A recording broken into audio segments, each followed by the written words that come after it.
Hello, good evening. The mother of a man who died after he was shot outside a nightclub in Birmingham last year has told ITV News Central that his friends know the identity of the person who killed her son, but they're reluctant to come forward. Eunice Karoma said her son's killer was being protected by a wall of silence. Today, a £5,000 reward was offered to help catch those responsible. Rajiv Popat reports. Eunice Karoma is desperate for answers. It's almost a year since her son Sylvester died. The father of two from Leicester was shot outside a nightclub in Birmingham, but his killer is still at large. Life has been hell for me since the very day I knew that night what happened to Sylvester as a firstborn. It has been a nightmare and hell for me up to this time. It's unbelievable. It's only me and my God who knew what is going through my conscience and my head. Police say that since his death, they've been frustrated by a wall of silence from those who knew Mr. Karoma. Sylvester gets shot in one of the biggest events in Birmingham and everybody's looking the other way. There are those people that were standing right next to him who've point blank refused to assist us. Now those people regularly talk about Sylvester, I'm sure what a great bloke he was, but none of them are prepared to stand by him in his death. It's those people we really need for them to come forward. On August the 10th last year, the 35-year-old had travelled to Birmingham with a group of friends. Those people who he went with must know what happened. And at the moment, 1 year gone, I'm just appealing again to them to search their conscience. If he was their friend and they knew who done this, or anybody who know what happened, to ask them to help the police to bring this man to justice. 12 years ago, Mr. Karoma was shot outside a pub in the Highfields area of Leicester. His injuries weren't serious and the gunman wasn't found. Was Sylvester involved in gang culture or crime of any sort? No, he wasn't involved in any gang that I know at all. Do you have any idea what is behind this murder? To be honest, I don't know the motive, why somebody should go and kill him. The Crime Stoppers charity is now offering a £5,000 reward for information to help catch the killer. We understand that people may be frightened to give information to the police, and what Crime Stoppers wants to do by offering this reward is to encourage people to ring us, and it's completely anonymous and we can guarantee that anonymity to anybody contacting us. Mrs. Karoma says she wants closure and the person who murdered her son behind bars. Rajiv Popat, ITV News, Leicester. Firefighters in the Midlands will go out on strike again tomorrow, starting 8 days of industrial action over pensions and retirement age. Members of the Fire Brigades Union across England and Wales will walk out between midday and 2 in the afternoon and then for an hour at 11 tomorrow night. The government says the walkouts are disrupting talks and will damage the firefighters' reputation. The government's announced plans to teach toddlers fundamental British values following the so-called Trojan horse scandal in Birmingham. The Education Secretary, Nicky Morgan's giving councils across the country new powers to stop funding for nurseries with links to extremist views.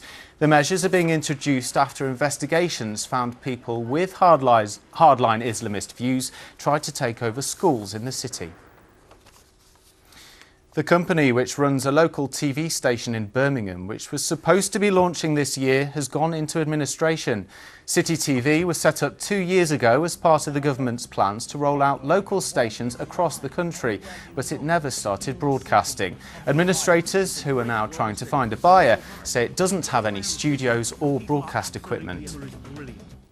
The mother of a mother of 4 with terminal breast cancer, who's being treated with what she describes as a miracle drug, has criticised the decision not to make it available on the NHS because it's too expensive. Hayley Callanins from Borrowash was diagnosed 3 years ago and has struggled with side effects from other types of chemotherapy. She says the drug Kadcyla is giving her an almost normal life with her family. However, at £90,000 per course, the drugs watchdog says it can't justify the cost. Daryl Murphy reports. This drug could help thousands of women in the UK in the later stages of terminal breast cancer. But today, the NHS drugs watchdog NICE decided at £90,000 per time, Kadcyla is too expensive. That's angered 33-year-old Hayley Callanins from Borrowash in Derbyshire. The mother of 4 was told 3 years ago she had terminal breast cancer.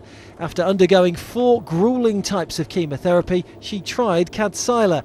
And after being on the drug for 18 weeks, Hayley says it's changed her life. The side effects are just so minimal. I can have a great lifestyle I've got 4 young children at home. I can enjoy life 3 years down the line with a incurable cancer. How can they put a price on anybody's life with a drug? Like Hayley, some NHS patients can access Kadcyla if their doctors apply to the Cancer Drugs Fund, which makes money available for new treatments. But to make it available to everyone, NICE says the cost Drugs Maker Roche is charging is too high. In this country, the NHS has to make sure it spreads its resources across everything that we expect it to do. So we do have to look critically at what it is that new treatments can offer patients. But it is just so expensive, and it really is making it impossible to support this drug for routine use. Despite the price tag, other countries in Europe have already approved Kadcyla, which, as well as having fewer side effects than other treatments, can extend life by up to 6 months. In order to meet NICE's thresholds for what they deem to be good value for money across the board, we would have actually had to provide a 60% discount. I guess it begs the question of whether those additional 5.8 months of life and that better quality of life during that time is worth 60% less for women in the United Kingdom than it is in Finland or Sweden or Switzerland. But here in the UK, Hayley wants the drug to be made available to everyone in her situation, as without it, her final few months would be very different. I'd be in a very poorly way right now.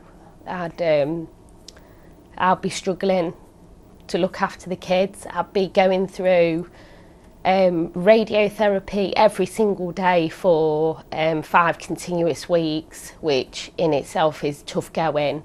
I wouldn't have the quality of life that I've got now. Daryl Murphy reporting there. The Football League has ordered Coventry City to pay nearly £500,000 to the firm which runs the Ricoh Arena within the next 7 days.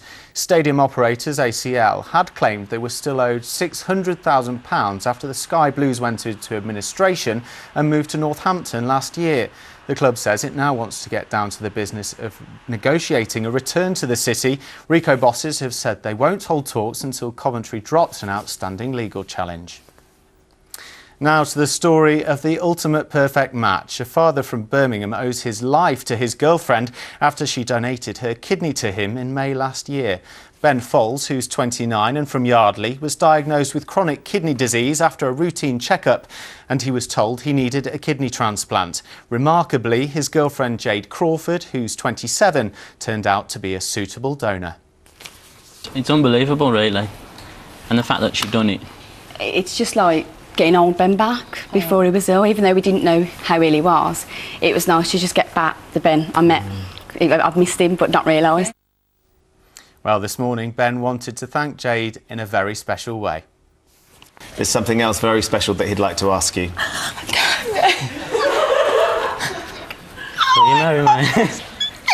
Yeah! There you go, look.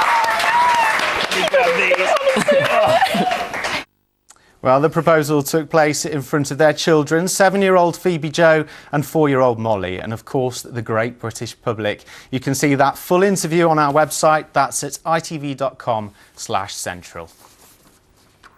Time now for a look at the weekend weather forecast. Here's Janelle Aldred.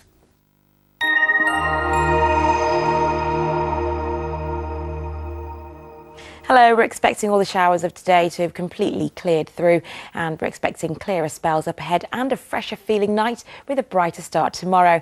Lows of 13 Celsius overnight, in fact going as low as 11 in the North Midlands, and that means there's a fresher feel. The past couple of nights have been very muggy. Tonight shouldn't be that way, and for tomorrow morning it's a dry, bright and fine start to the day as a ridge of high pressure begins to build before we get the wetter weather in on Sunday. But by Saturday afternoon, looks like we could see a couple of showers, especially in the west of the region, looking at highs of 22 Celsius because there should be some brighter spells in between as a bit of respite from all the wet weather we've had today. But tomorrow we could see some gusty winds and also some heavy rain, all associated with ex-Hurricane Bertha. Stay tuned to the forecast for the latest details.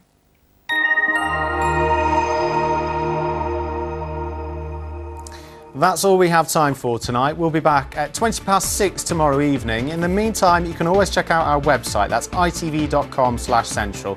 For now, though, from the Late team, have a very good weekend.